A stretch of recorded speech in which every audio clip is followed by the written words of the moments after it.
Aloha. Thank you for tuning in to episode number 48. My name is Christina Estrada, partner of Booyah Marketing, where we have deeper connections.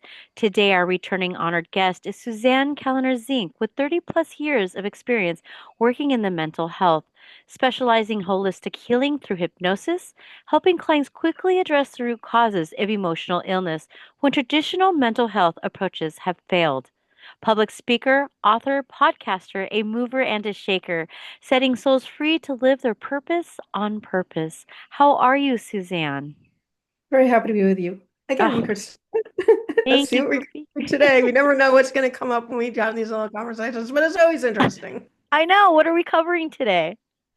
I'm going to talk about out of the box thinking and how it is that some people just don't fit into, shall we say, conventional life. That's what we're going to talk about today. Because Mhm. that's certainly where I found myself many, many moons ago. You see, generally speaking, when you live in America, United States, you're given this concept that you're supposed to go to school, get good grades, get a good job, get married, have kids, and then I guess enjoy your grandkids and die. That's basically the way it is. Now, my life was pretty interesting in the sense that I didn't follow any of that stuff. First problem was that I was raised by a man who was a self-made man who was a dentist. And we all had to work for him from, I don't know, 16 years until we graduated college during our college breaks. And I had a lot of really interesting conversations with my father. I never knew I was going to go into any kind of practice because I had a lot of learning problems. I barely made it through high school. Thank God for my tutor. I still call him Mr. Huppick to this day, which he thinks is absolutely insane because I'm 64 and he's 80. So it's been quite a few years, but it's out of respect and love for him, actually. He still follows me on Facebook Wow. today. One of the classmates I had actually, or I don't know, guy who I used to, well, he was my class actually in algebra. He told me that he was not on YouTube, but on Facebook, and we connected. And let's just say he loves my stuff, so that's really cool. So is Cheyenne. Well, anyway, so I had all these learning difficulties. I barely made it through high school, but I did want to go to college. I went to Curry College, and I was in our program assistance in learning, which Dr. Webb had created because her son had dyslexia.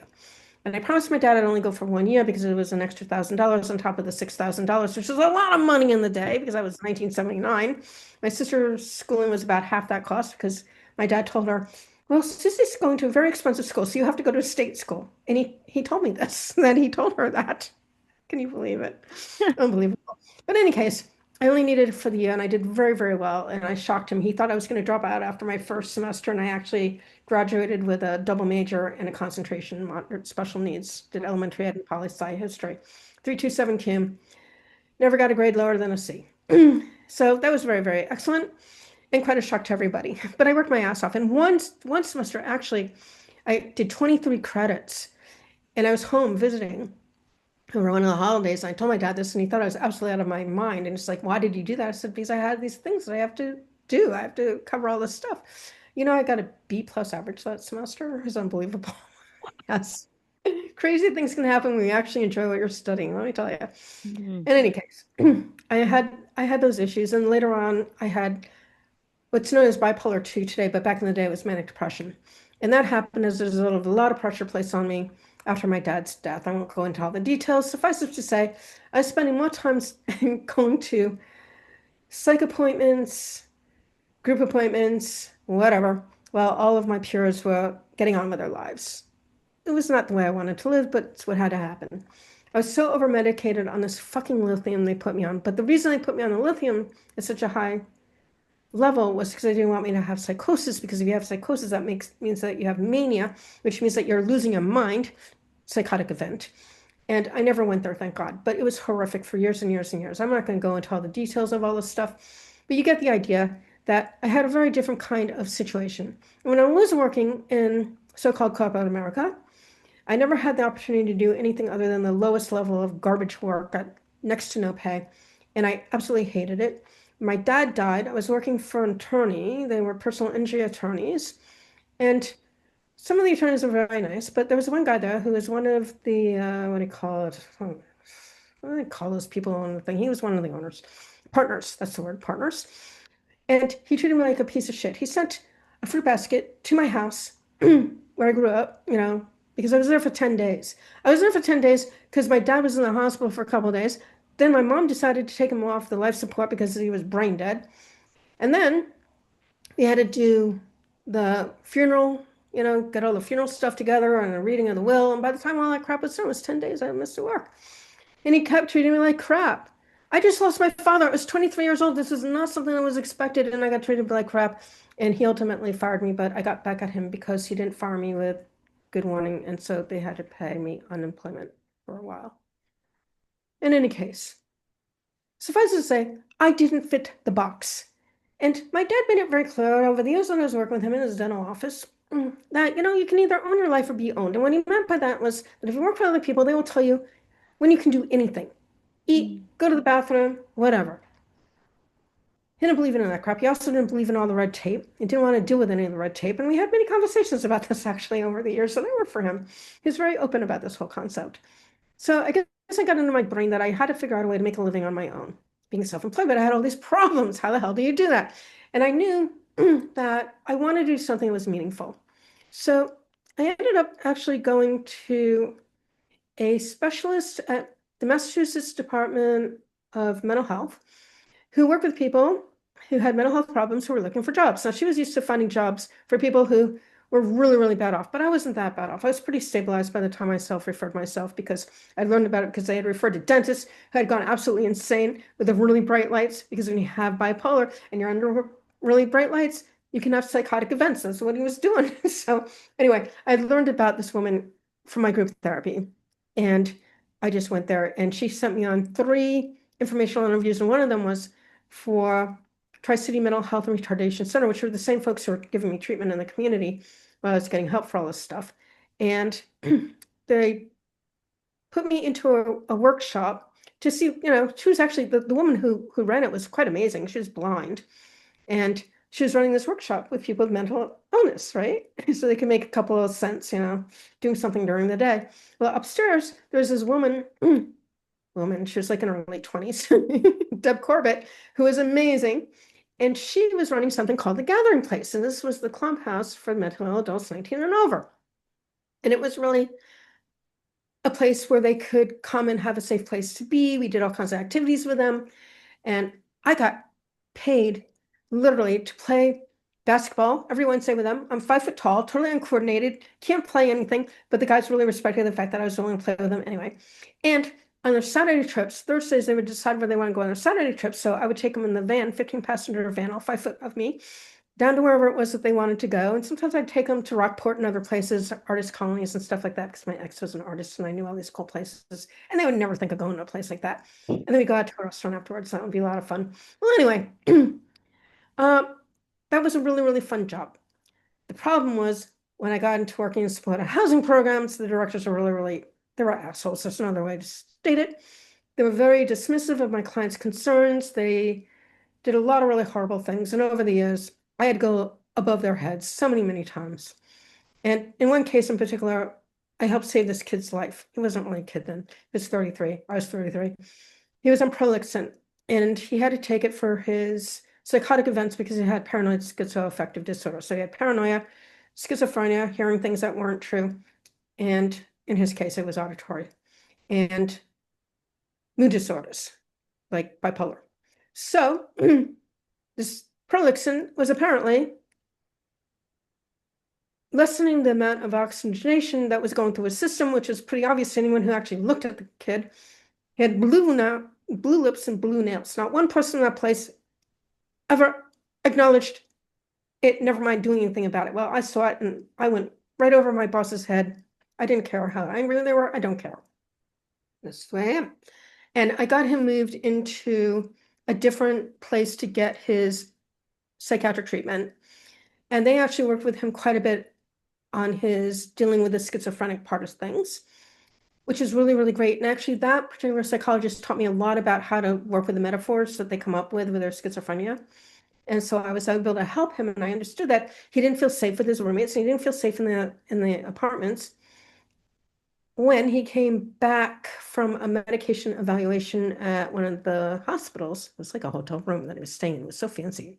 But anyway, the doctor had told me that he wanted a locked ward and he didn't need it. So I asked my client, I said, why do you want to be in a locked ward? And he said something very interesting. Listen to this wording. Exactly like this. Because everyone who needs to be there is there, and everybody who doesn't need to be there is not there.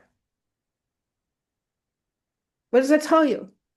He's where he needs to be with the people who need to be there. And he didn't want to be in a place with a bunch of people that he didn't get along with, who he didn't want to deal with. In the locked ward, he felt safe. So I realized he needed a lot more structure. Plus, he always wanted to be a Marine or an astronaut. Really, really, really structured jobs. So I got him into a program up the hill from us where he had his own room, 3 meals a day, did the laundry for him and all the other stuff that never happened in our place. And about a year and a half later, I found out that he got his GED, had dropped out of school at the age of 13 because of the schizophrenia. 17 years later, I'm in the Market Basket, which is a inexpensive food store, very close to where the program used to be and had been shut down since then, where his roommate, during the time that I worked there, recognized me. Not too many people look like me.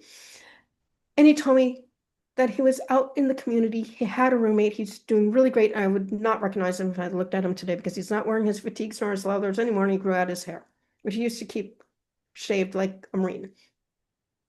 How amazing is that? Do you think I would do that over and over again, even though I got respiratory infection? My ex, actually, who I was married to at the time, ended up calling in my resignation to the job after I knew that my client was safe. I promised his adopted parents I would get him the hell out of that program. I had no idea how I was going to do it, but I'd figure it out. And to the form, I figured it out with the help of the assistant director, actually, who I had helped her months prior because her program was being shut down. And then she moved to our program because she lived a lot closer to our program. So I never fit into what we consider normal society anything. When I was working in, I don't know, there's so much nepotism, so much bullshit in corporate America. I wanted nothing to do with it anyway. So I had to figure out a way to make a living. And so from this whole experience of working at the gathering place, I knew I had a talent for working with mentally ill people because we had almost 200 of them coming in and out of there every single day, 5 days a week. And then on Saturdays, it was just the people who signed up for the trip. But then when I went to the residence, it was so sucky, as I was telling you. So I had to find something else. So I went to nursing school. Nursing school was great until I actually had to go on the clinic, do the clinicals, which I absolutely hated because I'm totally uncoordinated, couldn't turn the people correctly. And the instructors were total bitches. They truly were. Not just to us, but to some of the people who were the on the on the floor, where we were doing our clinicals. It was horrific. So I dropped out. And I was happy that I actually did it because I learned a lot about how the physiology, anatomy and physiology, one of the hardest things I ever learned how to do, and nutrition and a couple of courses in psychology are very useful. But I didn't want to be a nurse. So then I had to figure out something else. And then I realized something really important, and that was that I wanted a holistic way to help my people that was not based on toxic drugs and mind-altering drugs. So that's what this shit does. And once you're on this shit, they won't allow you off it because it does change your brain, and they're worried about what's going to happen with withdrawal symptoms. That's why people who go on psychiatric medications have a very hard time having a psychiatrist, whoever's prescribing this crap, help them get off this stuff. So I finally found hypnotism going through a couple of holistic health magazines in Arlington, Mass, where I was living at the time. There were 2 different schools, and one in each of the places I chose Julie Griffin. I'm really glad I did because she's the only person I know to this day who teaches people how to write scripts for hypnosis. And I took several courses from her over the time. She was associated with advanced neurodynamics with the American Board of Hypnotherapy, which Todd James owned. And I went out there and I fell in love with neuro-linguistic programming and hypnosis and all the rest of it. And it was just my way of making a living. And I was able to do presentations. I had to learn how to do demos and presentations in front of people, and I was really quite good at that. And I had a really good time, jumping up and down in my fancy outfits to get these lazy people in the Rotary clubs who had just eaten their breakfast or lunches off their asses so they could do the convincer, so they could see how their subconscious mind works, because I don't take no for an answer from anybody. I don't care. And they actually able to see, the difference in how different people responded to the suggestions. And then I was able to do a demonstration and answer questions afterwards and had the person who did the demo talk about his experience. And, they gave me a half an hour because I couldn't do all that in less than a half an hour. Plus get rid of the mythologies. And so that's how I ended up doing what I'm doing. So those of you who do not fit the box, you're not alone. In fact, pretty much anyone who's an entrepreneur or anyone who has gone into some kind of business, especially like people who do holistic healing like I do, we've tried the conventional way. It didn't work for us. So we had to go find our own way. And in my case, it was hypnosis. Todd James, God bless him, wherever the hell he is in the heavens. He died a few years ago. 5 minutes timeline therapy, manic depression, gone for good. Gone.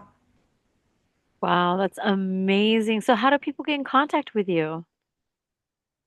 They can email me at Suzanne at dawningvisions.com. You'll put that all down below. They can go into my PayHips store and look at all the really cool things. I have some very inexpensive stuff to some very, very expensive stuff, depending on what you need. And I would say that you can go on my website, which is dawningvisions.com, and look at all the really cool stuff I have there. I have like years and years and years of blog posts, podcast, just all kinds of stuff on there with all kinds of information. You can put up at the very top right, there's a magnifying glass, put in the search bar what you want to look for, and all of the information in all the different domains on the website will come up. And you can contact me and tell me a little bit about what's going on with you. And if we can have a free consultation, see if it's a good match. And if it is, we can talk about doing work together. And that's the way it works with me because I don't work with everybody. I work with the people who are ready to heal now and the people who are ready to do whatever it takes to heal, as I had to do, as I went through this whole list of crap that I had to do in my life. I never found any excuses as to why I couldn't do the things I wanted to do, including moving out of the United States and living with a bunch of loving, caring Muslim people. And here I am, a little Jewish girl. Go figure. Well, mahalo nui loa, Suzanne, for your time. Any parting words you would like to say to the viewers? Never give up on yourself. If you have something in your head and you know that there has to be a better way, I'm here to tell you there's always a better way. You'll find it. It might take a little while, but you'll find it because I know I always did. Thank you. Thank you. I'll put Suzanne's information down below in the description box. Please click the subscribe, notification, thumbs up. If you'd also like to donate to the channel, we appreciate it. It helps us build our content. My name is Christina Estrada, partner of Booyah Marketing, a hui ho. Until we meet again.